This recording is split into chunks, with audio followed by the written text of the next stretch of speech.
যেমন সুস্বাদু দেখতে তেমনই লোভনীয় সুস্বাদু এই অল ভর্তাটা কেউ কখনো কি খেয়েছো? আসসালামু আলাইকুম ভিউয়ার্স, আপনারা সবাই কেমন আছেন? আশা করি মহান রব্বুল আলামিনের রহমতে আপনারা সবাই খুব ভালো আছেন। ঘরে বাইরে দেশ ও বিদেশে যে যেখান থেকে আজকের রেসিপিটা দেখছেন সবাইকে আমন্ত্রণ। আমি সোনিয়া কুষ্টিয়া থেকে বলছি। দারুণ চমৎকার একটা ওল ভর্তার রেসিপি নিয়ে হাজির হলাম। বন্ধুরা, আজকের রেসিপিটা দেখে নাও আর শিখে নাও চটজলদি। চলো দেখে নেই রেসিপিটা। সর্বপ্রথম এখানে আমি ওল সেদ্ধ দিয়েছি 500 গ্রাম ওজনের।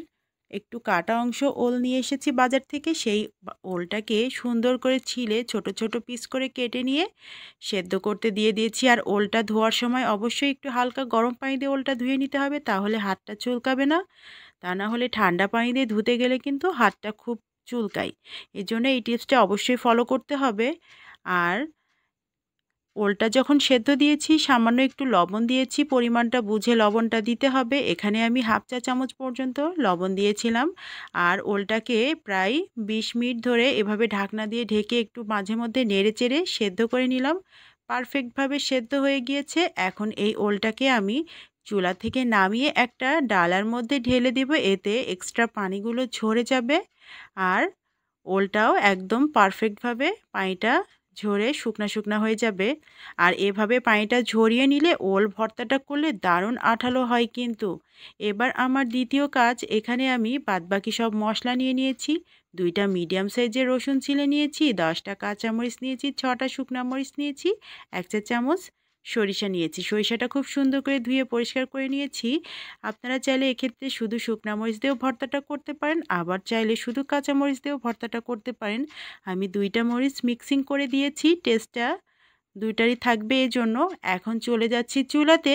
চুলাতে কড়াইটা দিয়ে দিয়েছি, খুব সুন্দর করে কড়াইটাকে আমি গরম করে নিলাম। এখন এখানে আমি দিয়ে দিচ্ছি 2 থেকে 3 টেবিল চামচ সরিষার তেল।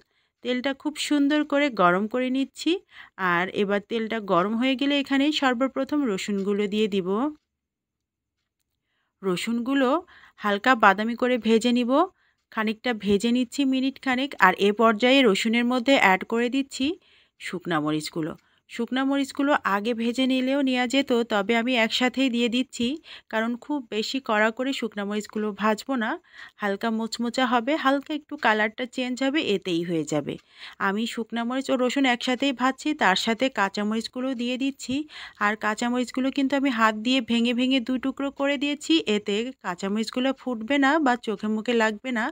আপনারা কিন্তু অবশ্যই কাঁচামরিচ যদি এভাবে গোটা আস্ত ভাজতে চান সেক্ষেত্রে সামান্য একটু লবণ ছিটিয়ে দিবেন, আর তা না হলে এভাবে হাত দিয়ে ভেঙে দিবেন, এতে মরিচগুলো আর ফুটবে না বা ছিটবে না। রসুন মরিচগুলো ভাজা হয়ে গিয়েছে, আমি প্লেটের ওপর তুলে নিলাম।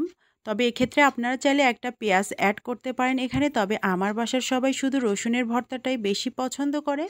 এখন এগুলো আমি বেটে নিব। সর্বপ্রথম পাটাতে ভাজা পেঁয়াজ রসুন আর শুকনা মরিচ কাঁচামরিচটা রেখে দিলাম। এবার এখানে দিয়ে দিচ্ছি সরিষাটা, তার সাথে হাফ চা চামচ পরিমাণ লবণ।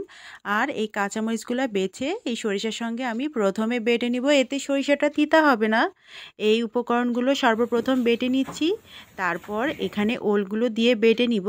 মশলাটা প্রথমে বেটে নিলে ভালো হয়, কারণ ওলটা পাটায় বাটতে গেলে পুরো পাটা আঠালো হয়ে যায়, তখন মশলাটা পরে বাটা কষ্ট হয়ে যায়। এজন্য আমি সর্বপ্রথম মশলাটা বেটে নিলাম, তারপর ওলটা বেটে নিলাম। এখন সব উপকরণ হাত দিয়ে মিশিয়ে নিব।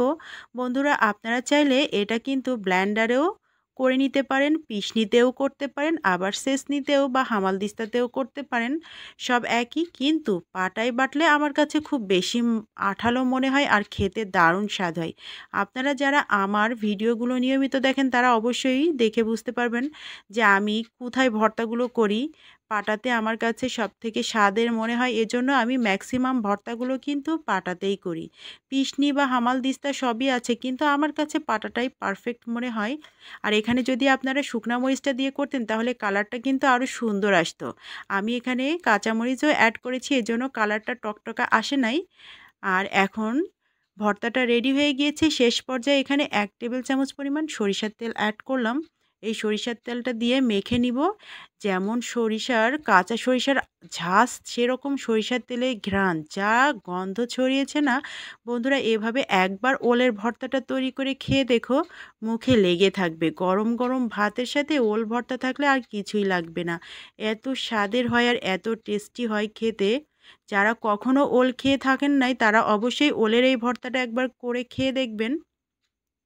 আমার ওল ভর্তাটা একদম রেডি। আজকের ভিডিওটা ভালো লেগেছে বন্ধুদের? ভালো লাগলে অবশ্যই একটা কমেন্ট করে যাবেন আর লাইক দিয়ে ভিডিওটা পুরো দেখে নেবেন। যারা আমার চ্যানেলে নতুন ভিজিট করছেন, রেসিপিটা ভালো লেগে গেলে অবশ্যই আমার সাথে থেকে যাবেন, চ্যানেলটা সাবস্ক্রাইব করে নোটিফিকেশন বেলটা প্রেস করে রাখবেন।